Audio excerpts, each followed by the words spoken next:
अथ सप्तत्रिंशोऽध्यायः 37वां अध्याय। शंखचूड के साथ कार्तिकेय आदि महावीरों का युद्ध।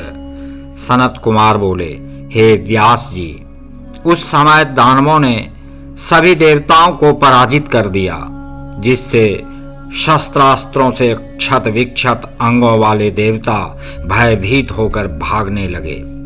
वे लौटकर शिवजी की शरण में गए और हे सर्वेश, रक्षा करो ऐसा विह्वल वाणी में कहने लगे। तब उन देवताओं की इस प्रकार की पराजय देखकर तथा उनका भययुक्त वचन सुनकर शिवजी ने महान क्रोध किया।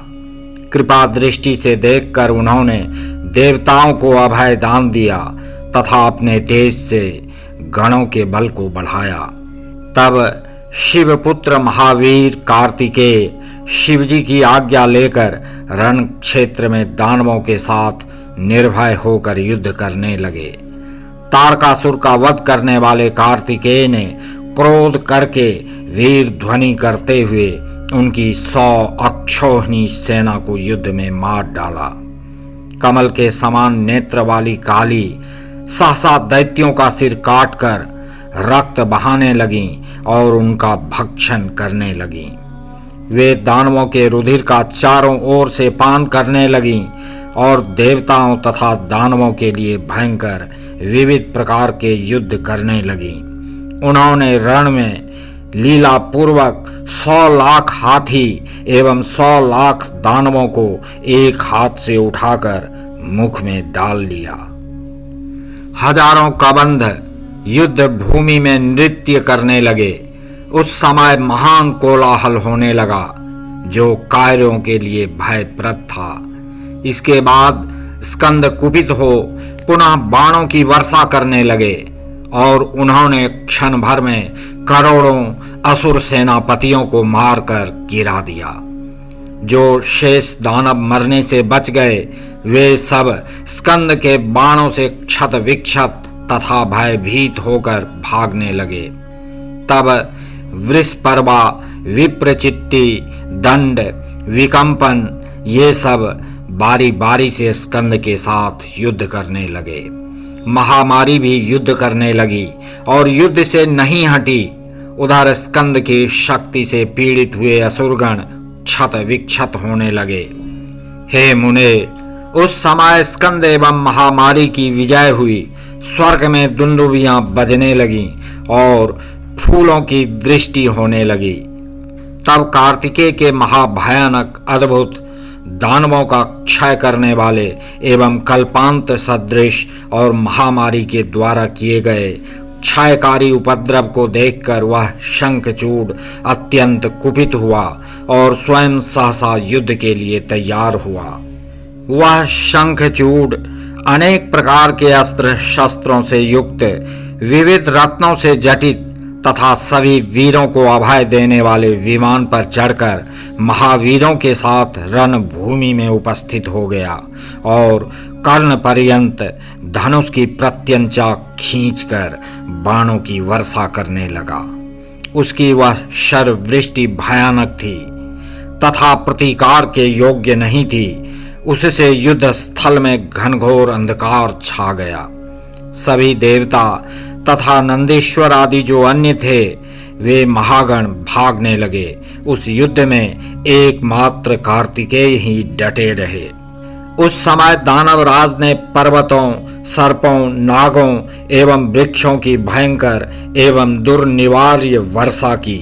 उस वृष्टि से शिवपुत्र स्कंद भी उसी प्रकार आहत हो गए जैसे घने कोहरे से आच्छादित सूर्य।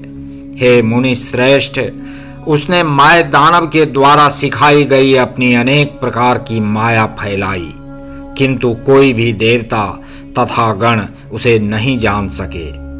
उसी समय महामायावी एवं महाबली शंखचूड ने अपने एक ही दिव्य बाण से उनके धनुष को काट दिया।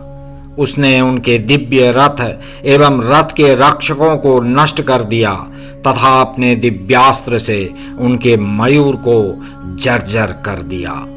उसने उनके वक्षस्थल पर सूर्य के समान देदीप्यमान एवं आघात करने वाली अपनी शक्ति चलाई।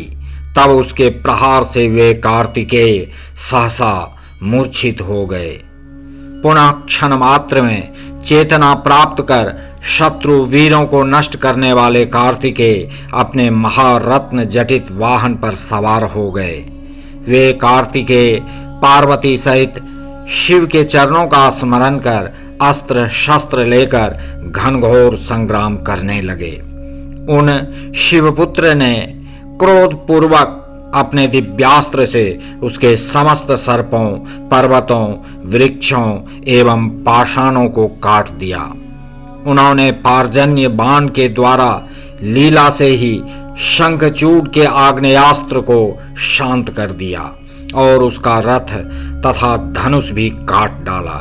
वे उसके कवच, समस्त वाहन, उज्ज्वल किरीट एवं मुकुट को नष्ट कर वीर ध्वनि करने लगे तथा बारंबार गरजने लगे। उसके बाद उन्होंने दानवेंद्र की छाती पर सूर्य के समान देदीप्यमान शक्ति से प्रहार किया। उस अत्यंत तीव्र प्रहार से वह मूर्छित हो गया। वह महाबली थोड़ी ही देर में शक्ति की पीड़ा दूर कर चेतना प्राप्त करके उठ गया तथा सिंह के समान गर्जना करने लगा। उस महाबली ने कार्तिकेय पर अपनी शक्ति से प्रहार किया। तब कार्तिकेय विधाता के द्वारा दी गई शक्ति को अमोघ सिद्ध करने के लिए पृथ्वी तल पर गिर पड़े। तब काली उन्हें अपनी गोद में उठाकर शिवजी के पास ले आईं। शिवजी ने अपनी लीला से ज्ञान के द्वारा उन्हें जीवित कर दिया और उन्हें अनंत बल प्रदान किया। तब वे महाप्रतापी शिवपुत्र उठ बैठे तथा पुनः युद्ध में जाने का विचार करने लगे। इसी बीच महाबली तथा पराक्रमी वीरभद्र बलशाली शंखचूड के साथ रण क्षेत्र में युद्ध करने लगे। उस दानव ने समर में जिन जिन अस्त्रों को चलाया, उन अस्त्रों को उन वीरभद्र ने लीला पूर्वक अपने बाणों से नष्ट कर दिया। तब उस दानवेश्वर ने सैकड़ों दिव्य अस्त्र छोड़े, किंतु प्रतापी वीरभद्र ने अपने बाणों से उनका छेदन कर दिया। तब प्रतापी शंखचूड अत्यंत कुपित हुआ। उसने अपनी शक्ति के द्वारा उनकी छाती पर प्रहार किया, जिससे वे कांप उठे और पृथ्वी पर गिर गए।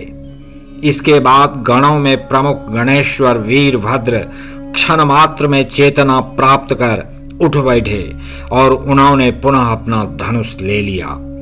इसी बीच काली कार्तिकेय की इच्छा से दानवों का भक्षण करने तथा अपने गणों की रक्षा करने हेतु युद्ध भूमि में गईं और वे नंदीश्वर आदि वीरगण, सभी देवता, गंधर्व, यक्ष, राक्षस तथा नाग उनके पीछे पीछे चलने लगे। बाजे बजने लगे। सैकड़ों वीर मधु भांड लिए हुए थे। दोनों पक्ष के वीर युद्ध के लिए उद्यत थे।